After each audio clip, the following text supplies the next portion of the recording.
नमस्कार दोस्तों, हमारी आज की कहानी है भाभी अभी काम खत्म हुआ ही नहीं और आप यहाँ आराम से बेडरूम में एसी का आनंद ले रही है।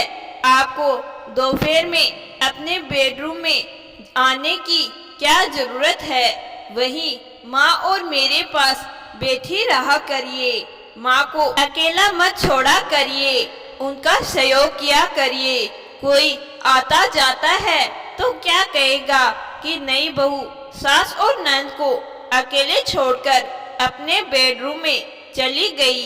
एक दिन पलकी सुबह सुबह अपनी भाभी पर चिल्लाने लगी, भाभी आपका पल्लू सर से कैसे सिरक गया? ऐसी साड़ी पहनने से क्या फायदा जिसमें पेट पीठ सब दिखे? कायदे से पहना करिए, कुछ तो नारीत्व की गरिमा का ध्यान रखा करिए। हर समय कभी घूंघट तो कभी पीठ उखाड़ कर चलती है। अभी आपने लिपस्टिक का ये कौन सा सेट लगा लिया? गवारों जैसा इतनी ऊंची ऊंची साड़ियाँ पहनती है।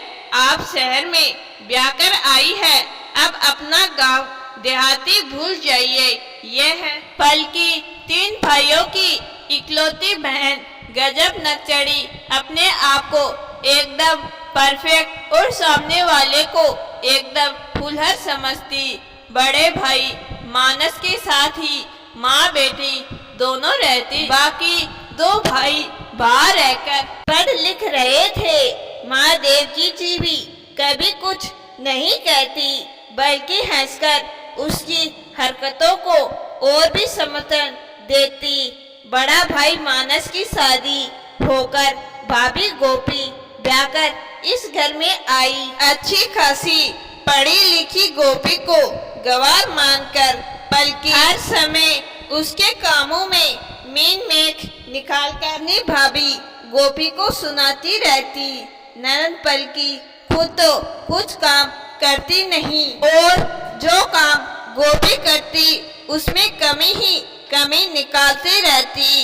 एक सास जो काम करती है वो सब ननद पलकी करती थी।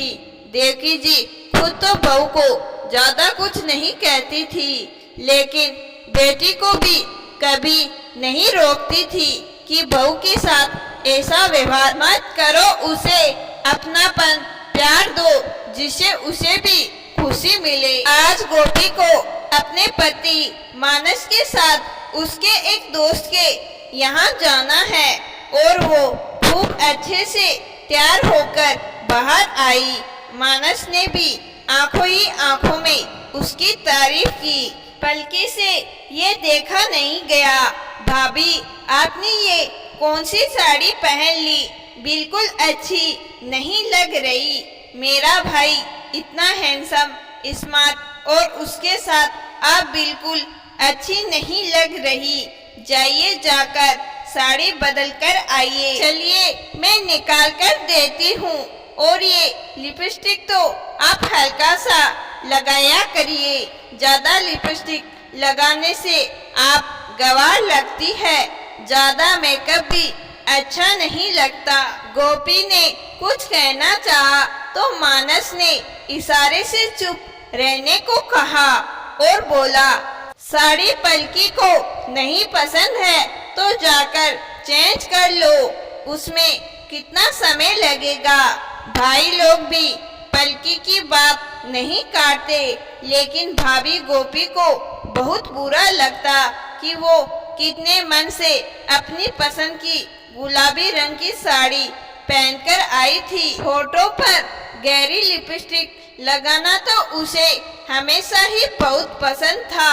सब कहते भी थे कि उसके होठों पर लिपस्टिक बहुत अच्छा लगता है, और किसी को ना भी अच्छा लगे तो क्या उसे भी तो पता है कि उसके ऊपर क्या सूट करता है क्या नहीं। क्या हर चीज ननद जी ही डिसाइड करेगी? गोपी का मन बहुत खराब हो गया। उसकी हर चीज में पलकी का दखल जरूरी था। ऐसा लगता जैसे वो जानबूझकर ही उसके पीछे पड़ी रहती, लेकिन अपनी किसी चीज में उसे बिल्कुल भी दखल अंदाजी पसंद नहीं थी। बल्कि अपनी भाभी गोपी को एक मिनट चैन से नहीं बैठने देती। गोपी को साड़ी पहनकर काम करने में तकलीफ होती तो उसने अपनी सास से सूट पहनने की इजाजत मांगी, तो उनके बोलने से पहले ही पलकी बोल पड़ी, भाभी शादीशुदा औरतें साड़ी में ही अच्छी लगती है, सूट में नहीं। साड़ी पहनकर काम करने की आदत डालिए। गोपी कब कितने बजे अपने कमरे में सोने जाएगी और सुबह कितनी बजे उठेगी, वो कब अपने पति के साथ कौन से दोस्त या रिश्तेदार के घर क्या पहनकर जाएगी, यहाँ तक कि उसे मानस के साथ जरा देर के लिए अकेला नहीं छोड़ती। ये सारे निर्णय नयन पलकी ही लेती और साथ ही साथ अपनी तारीफ भी खुद ही करती जाती।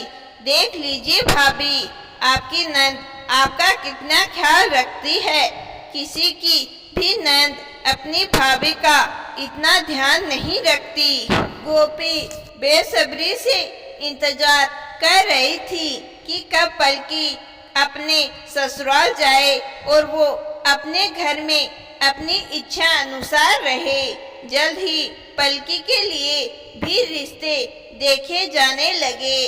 एक दिन सासू माँ गोपी को सुनाने लगी, पलकी तुम्हारा बहुत ध्यान रखती है, ससुराल चली जाएगी तब तुम्हें पता चलेगा। तुमने अभी औरतों के घरों की नंदे देखी नहीं है, भाभी का जीना दुर्लभ किए रहती है। एक हमारी बेटी है, भाभी की हर बात का ध्यान रखती है, एक एक चीज पर निगरानी रखती है। ऐसी नंद ढूंढने से भी नहीं मिलेगी। बहुत भाग्यशाली हो तुम। काश की सासू माँ नंद रानी को भी उनके जैसी एक नहीं दो दो नंदे मिले। मैं भी ईश्वर से प्रार्थना करूंगी कि जीजी को भी ससुराल में उन्हीं की प्रतिमूर्ति नंदे मिले, तभी तो उन्हें भी मेरी तरह नंद के सुख मिलेंगे।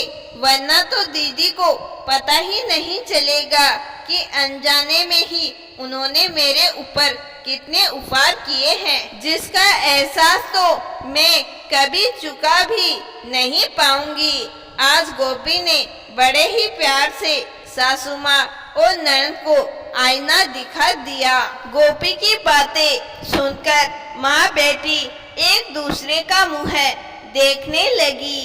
कहीं गोपी की प्रार्थना सच में ईश्वर ने सुन ली तो ससुराल में क्या हाल होगा। किस्मत से पलकी को दो दो नंदे मिली और वो भी उससे 4 कदम आगे। शुरू में तो पलकी जब मायके आती खूब बड़ा चढ़ाकर सबकी तारीफ करती, लेकिन धीरे धीरे अपने आप ही सब कुछ बताने लगी। एक दिन वो गोपी से बोली, लगता है भाभी आपने बहुत सच्चे मन से ईश्वर से मेरे लिए प्रार्थना की थी, तभी उन्होंने झट से आपकी सुन ली और मुझसे भी 4 हाथ आगे नंदे दे दी। उन्होंने मुझे एहसास करवा दिया, कभी किसी का दिल इतना भी मत दुखाओ कि ईश्वर के सामने उसके मन से अनजाने में ही आपके लिए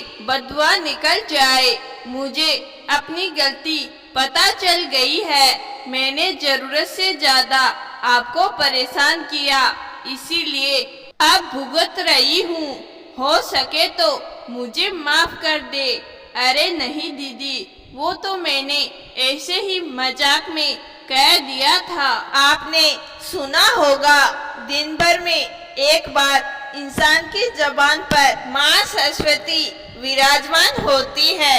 वो जो बोलता है वो सच हो जाता है और आपकी जबान पर उस समय माँ सरस्वती विराजमान थी, इसीलिए आपने जो भी मेरे लिए कहा वो सच हो गया।